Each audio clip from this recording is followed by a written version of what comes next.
Imagine you have to give 2 bad news to your boss.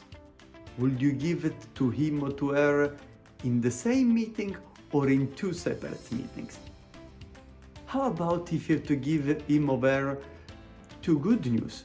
Would you give them in the same meeting or in 2 separate meetings?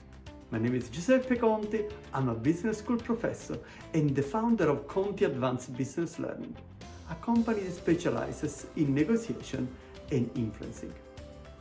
To help you understand what is the right answer to this question, let's imagine a real-life situation. You're walking down the street and you find a bill of 10 euro.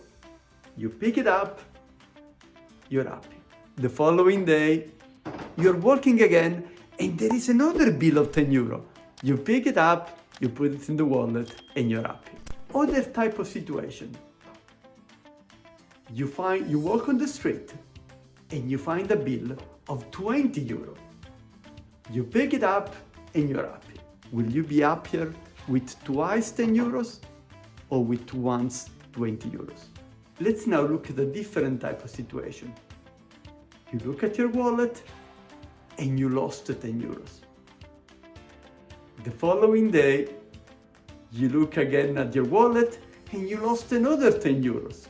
Different type of situation. You look into your wallet and you lost 20 euros. Which of the 2 situations will make you less unhappy? Losing twice 10 euro or losing once 20 euros? I guess you all come up to the same answer. You will be happier to find twice 10 euros and you will be less unhappy by losing once 20 euros. So now let's imagine the same situation with good news and bad news, losses and gains. So the key message is aggregate losses and disaggregate gains.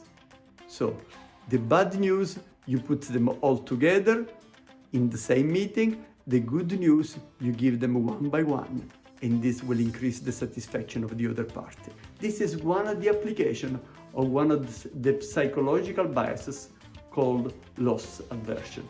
Another application of the loss aversion, which means that people are more driven by avoiding losses than by getting gains, is that you want to formulate your message in a way that focus on the losses rather than focusing on the gains. Otherwise stated, what we tend to say is, let's do this project, we are gonna save $100,000.